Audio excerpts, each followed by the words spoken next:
Assalamualaikum warahmatullahi wabarakatuh. Perkenalkan, saya Oktaviani Padika Wijayanti dari kelompok 2 akan mempresentasikan tentang BIRTGS atau Bank Indonesia Real Time Gross Settlement. Nah, di sini saya akan menjelaskan tentang definisi BIRTGS. BIRTGS adalah sistem transfer dana elektronik yang penyelesaian setiap transaksinya dilakukan dalam waktu seketika. BIRTGS sangat berperan penting dalam memproses transaksi pembayaran, khususnya transaksi pembayaran yang termasuk ke dalam High Value Payment System atau HVPS, yang berarti transaksi di atas 100 juta dan bersifat segera atau urgent. BIRTGS didesain untuk memastikan penyelesaian akhir dapat dilakukan secara gross settlement, real-time final, dan irrevocable. Penyelesaian transaksi BIRTGS dilakukan per transaksi secara seketika dan tidak dapat dibatalkan.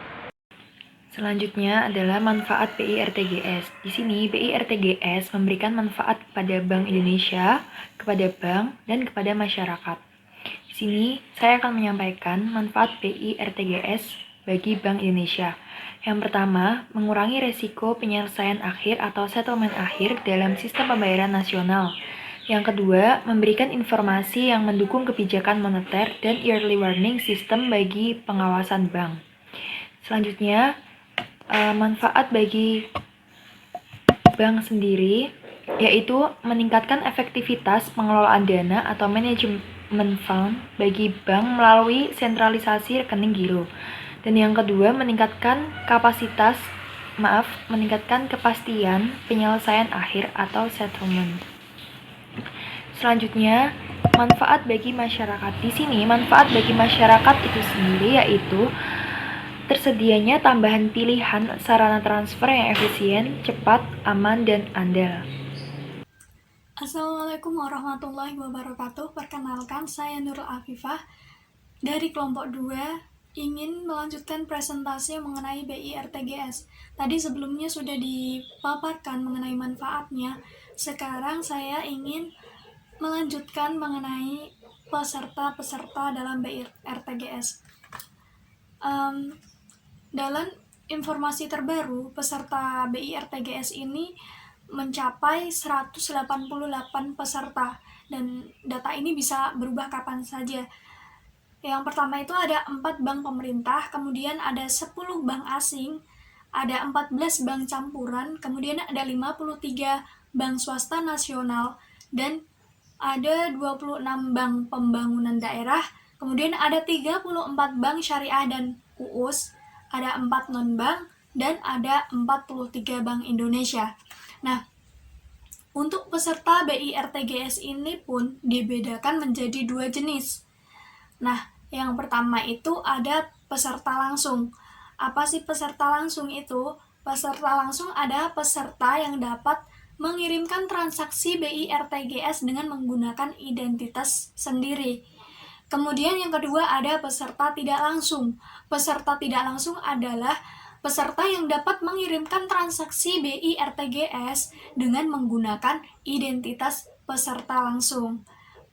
Kemudian untuk status kepesertaannya itu ada beberapa macam. Yang pertama itu ada status aktif.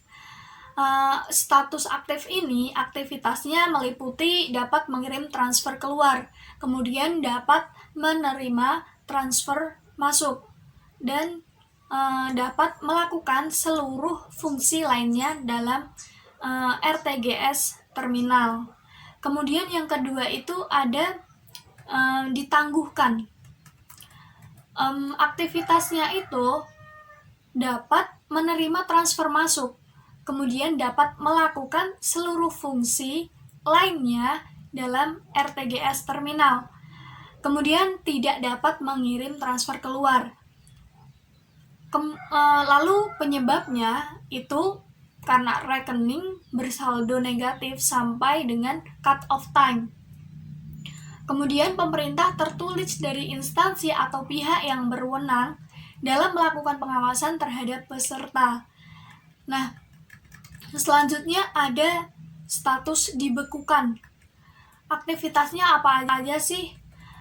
Nah, untuk status dibekukan ini aktivitasnya meliputi tidak dapat mengirim transfer keluar, kemudian tidak dapat menerima transfer masuk, dan dapat melakukan fasilitas enquiry.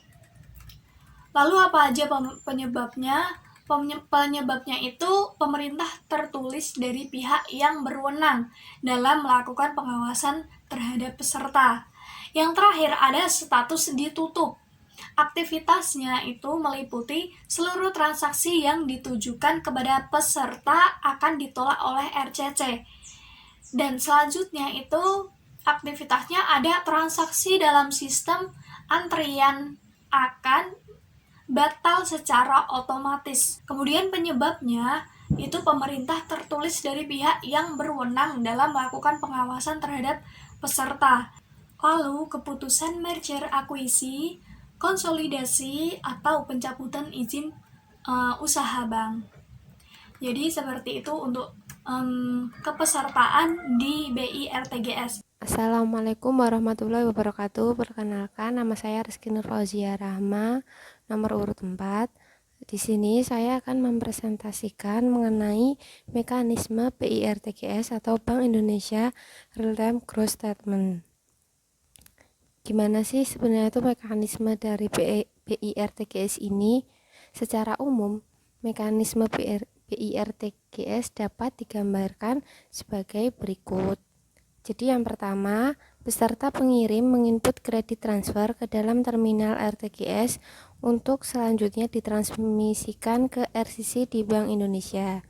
Jadi peserta yang akan mengirimkan dana ini menginputkan kredit seperti berapa nominal yang akan dikirimkan.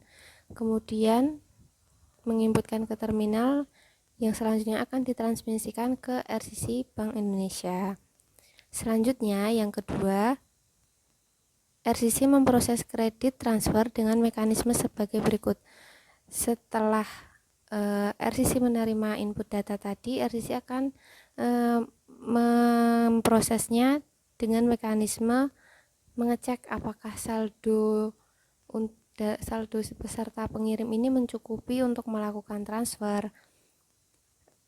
Jika saldo rekening giro peserta pengirim mencukupi, akan dilakukan posting secara simultan pada rekening giro peserta dan rekening giro peserta penerima.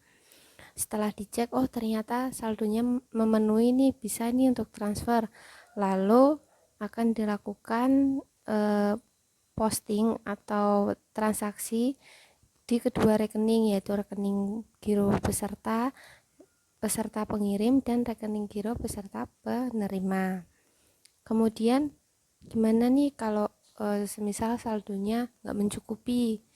Jika saldo rekening giro peserta pengirim tidak mencukupi, kredit transfer tersebut akan ditempatkan dalam antrian sistem BIRTGS. Jadi jika saldonya nggak mencukupi itu nggak bisa dilangsungkan transaksi. Jadi transaksi itu dimasukkan ke dalam antrian. Kemudian yang ketiga, yang terakhir, informasi kredit transfer yang telah diselesaikan akan ditransmisikan secara otomatis oleh RCC ke RT peserta pengirim dan RT peserta penerima. Kan tadi yang kedua tuh RCC memproses tuh, mengecek apakah saldonya mencukupi atau tidak. Jika sudah selesai ternyata bisa, maka RCC ini akan secara otomatis mentransmisikan ke RT peserta pengirim dan RT peserta penerima. Demikian, terima kasih. Selanjutnya, saya di sini akan menjelaskan tentang perbedaan sistem clearing dan BIRTGS. Yang pertama, dari segi jumlah uang yang ditransaksikan. Pada sistem clearing, jumlah uang yang ditransaksikan itu maksimal 500 juta. Sedangkan pada BIRTGS itu, jumlah uang yang ditransaksikan itu di atas 100 juta. Yang kedua, proses settlement. Pada sistem clearing ada 5 kali pembagian waktu untuk transaksi. Yang pertama itu pada jam 9 pagi, yang kedua jam 11 siang, yang ketiga jam 1 siang, lalu jam 3 sore dan jam setengah 5 sore. Sedangkan pada BIRTGS kita bisa melakukan transaksi itu tanpa ada pembatasan waktu. Selagi itu masih jam kerja, berarti kita bisa melakukan transaksi. Yang ketiga itu biaya transaksi. Dari segi biaya transaksi, pada sistem clearing itu dikenai biaya Rp3.500, sedangkan pada BIRTGS itu biaya transaksi dikenakan antara Rp25.000 sampai Rp50.000. Yang terakhir itu waktu proses transfer. Pada clearing, bank pengirim akan mengirimkan perintah transfer kepada bank penerima 2 jam sejak perintah transfer dana diterima dari nasabah. Sedangkan pada BIRTGS, dana diterima nasabah maksimal 2 jam sejak perintah transfer dari nasabah pengirim diterima oleh bank. Nah, selanjutnya yaitu biaya penggunaan sistem BIRTGS. Ada beberapa macam, yaitu yang pertama biaya single credit transaction. Biaya single credit transaction ini untuk transaksi yang dikirim mulai pukul 6:30 pagi hingga pukul 3 sore akan dikenakan biaya sebesar Rp7.000 untuk setiap transaksi.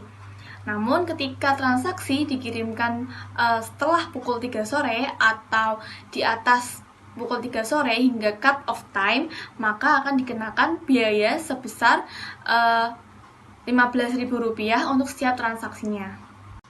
Yang selanjutnya yaitu biaya multiple credit transaction. Untuk transaksi yang dikirimkan pada mulai pukul 6:30 pagi hingga pukul 3 sore, maka akan dikenakan biaya sebesar Rp35.000 untuk setiap transaksinya. Namun ketika transaksi dikirimkan mulai pukul 3 sore atau di atas pukul 3 sore, maka akan dikenakan biaya sebesar Rp50.000 untuk setiap transaksinya. Yang selanjutnya yaitu biaya pengiriman administrative message, yaitu sebesar Rp2.500 untuk setiap administrative message.